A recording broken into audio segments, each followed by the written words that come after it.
మిత్రులందరికీ నమస్కారం, శుభోదయం. మరొక సస్పెన్స్ కథతో, ఒక పొడుపు కథ లాంటి కథతో మీ ముందుకు వచ్చాను. ఇక కథలోకి వెళ్ళిపోతే, పూర్వకాలంలో తల్లిదండ్రులను కోల్పోయి అమ్మమ్మ వద్ద జీవిస్తున్న ఒక నిరుపేద కుటుంబానికి చెందిన ఒక రాము అనే ఒక వ్యక్తి ఉండేవాడు. వాళ్ళ అమ్మమ్మకున్న 1 ఎకరం భూమిని వాళ్ళ అమ్మమ్మ సాగు చేస్తుంటే వాళ్ళ అమ్మమ్మతోటే పాటు బ్రతుకుతూ అతను ఉండేవాడు. అతనికి చిన్నప్పటి నుంచే చదువు అబ్బనందు వల్ల కేవలం వ్యవసాయ పనులకు మాత్రమే అంకితమై తన జీవనాన్ని కొనసాగించేవాడు.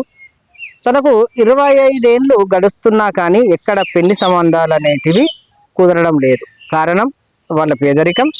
రెండవది, పెద్దగా వాళ్లకు బంధువర్గం అనేది లేకపోవడం. మూడోది, రాము తనకు తానే అందంగా ఉండను అనే ఒక భ్రమ లోపల ఉండిపోవడం. పెళ్లి సంబంధాల పట్ల ఆసక్తి చూపించకపోవడం. అడపాదడప 1 2 సంబంధాలు చూసినా కానీ అవి వీళ్ళ పేదరిక కారణం వల్ల చెడిపోవడం. ఇలా జరుగుతున్న తరుణం లోపల వారి ఊరి శివారులో ప్రతి సంవత్సరం హోలీ పండుగకు ముందు మహంకాళి జాతర జరుగుతుంది. మహంకాళి జాతర సమయం ఆసన్నం కాగానే వాళ్ళ అమ్మమ్మ రాముతో ఇలా అంది, అరే రాము, మహంకాళి జాతర వస్తుంది, నువ్వు వెళ్ళి ఆ తల్లిని నాకు పెళ్లి కావాలని చెప్పి మొక్కుకోరా, అక్కడ ఏమి మొక్కుకుంటే అది జరుగుతుంది, నా చిన్నప్పటి నుంచి చూస్తున్నాను అని వాళ్ళ అమ్మమ్మ రామును ప్రాధేయపడగా, రాము అయిష్టంగానే ఆ జాతర సమయం లోపల ఆ మహంకాళి దేవి గుడికి వెళతాడు. వెళ్ళి ఆ గుడి లోపలికి వెళ్ళి ఆ మహంకాళి దేవత విగ్రహం ముందు నిలబడి అటు ఇటు చూస్తున్న సమయం లోపల ఆ గుడి లోపల అందమైన ఒక అమ్మాయి బంతిపూల దండలతో ఆ గుడి లోపలికి రావడం గమనిస్తాడు.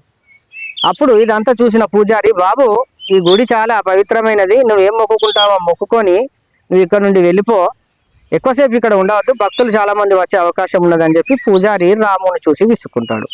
రాము పూజారితో ఒక మాట అంటాడు, నిజంగా అయ్యగారు ఇక్కడ ఏది కోరుకుంటే అది అవుతుందట, నిజమేనా అంటే, తప్పకుండా అవుతుంది బాబు, నువ్వు కోరుకునే కోరిక ఆ దేవతకు కూడా సమంజసంగా అనిపిస్తే నీ కోరిక తప్పకుండా నెరవేరుతుంది అని చెప్పగానే ఈ పిచ్చి రాము ఏం చేస్తాడంటే, నేను ఇప్పుడు నాకు కనిపించిన అమ్మాయితో కానీ నాకు వివాహం అయితే వచ్చే సంవత్సరం ఈ జాతరకు వచ్చి నా తలనే నీకు అర్పిస్తా తల్లి, నా కోరికను నువ్వు అనుగ్రహించు అని చెప్పి పిచ్చితనంతో మొక్కుకొని వెళ్ళిపోతాడు.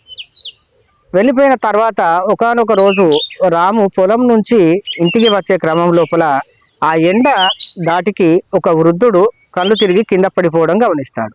ఆ వృద్ధుని దగ్గరికి వెళ్ళి అతని కొన్ని నీళ్లు తాగిపించి చెట్టు నీడకు తీసుకువెళ్ళి అతనికి సపర్యలు చేసి తన ఇంటి అడ్రస్ అడిగి తన కచ్చురం బండి లోపల ఆ వృద్ధుని వేసుకొని వాళ్ళ ఇంటికి దగ్గర దిగబెట్టే ప్రయత్నంలో భాగంగా వాళ్ళ ఇంటి ముందట తన గుడిలో చూసిన అమ్మాయి ఉంటుంది. అయ్యో, ఆ గుడిలో చూసిన అమ్మాయి వల్ల నాన్న ఈ వృద్ధుడు. ఇలా జరిగింది, ఎండకు పడిపోయాడని చెప్పేసి ఆ వృద్ధుని మంచం మీద పడుకోబెట్టి అమ్మాయిని కొన్ని మంచినీళ్ళు ఇవ్వవలసిందిగా అడుగుతాడు.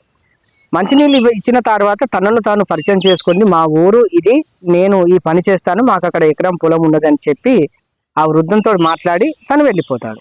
ఆ రోజు రాత్రి రాముకు నిద్ర పట్టదు. అరే, అమ్మాయి వాళ్ళ నాన్నతో నాకు పరిచయం అయింది, నేను ఒకసారి వెళ్ళి పెళ్లి విషయం అమ్మమ్మని తీసుకొని మాట్లాడతానని ఒక రోజుల తర్వాత వాళ్ళ అమ్మమ్మని తీసుకొని వెళ్ళి ఆ వృద్ధునితో తమ పెళ్లి సంబంధం మాట్లాడతాడు. ఎండకు పడి ఉన్న నన్ను కాపాడిన నీ గుణం మంచిది కాబట్టి నీలాంటి వాడికి నా బిడ్డను ఇవ్వడం నాకు చాలా ఇష్టం, కాకపోతే మా అబ్బాయి పట్నంలో ఉంటున్నాడు, రమేష్కు ఒక్కసారి కబురు పంపి రమేష్ను కూడా అడిగి మీ సంబంధం నేను ఓకే చేస్తానని చెప్పి ఆ వృద్ధుడు చెప్తాడు. సరే అని చెప్పేసి సంతోషంగా వీరు వెళ్ళిపోతారు. రాము, అమ్మాయి పేరు సీత, ఇద్దరి చూపులు కలుస్తాయి. రాము సంతోషంగా ఇంటికి వెళ్తాడు. తర్వాత ఒకానొక రోజు ఆ వృద్ధుడు వీళ్ళ ఇంటికి వచ్చి మా అబ్బాయి రమేష్ కూడా ఒప్పుకున్నాడు, ఒక రోజు మంచి ముహూర్తం చూసి పెళ్లి చేద్దామంటాడు. అంగరంగ వైభవంగా కాలం అంత తిరిగిపోతుంది. అంగరంగ వైభవంగా కాకపోయినా వీళ్ళ ఇద్దరి పెళ్లి అవుతుంది. 3 నెలల్లోనే అమ్మాయి నెల తప్పుతుంది. చాలా సంతోషంగా సాగిపోతున్న సమయం లోపల అమ్మాయిని 6 నెలల గర్భవతి అయినందువల్ల పుట్టింటికి తీసుకువెళ్ళడానికి రమేష్ అంటే సీత వాళ్ళ అన్నయ్య వాళ్ళ ఇంటికి వస్తాడు.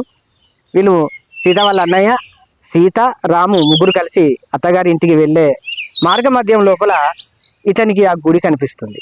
ఇంకో 2 రోజులైతే హోలీ పండగ. అరే, నేను దేవతకు మొక్కుకున్నాను, నిజంగా నాకైంది అంటూ ఒక నిమిషం రమేష్ ఇక్కడ ఆపు, నేను లోపలికి వెళ్ళి దేవిని దర్శనం చేసుకొని వస్తాను అని లోపలికి వెళ్తాడు.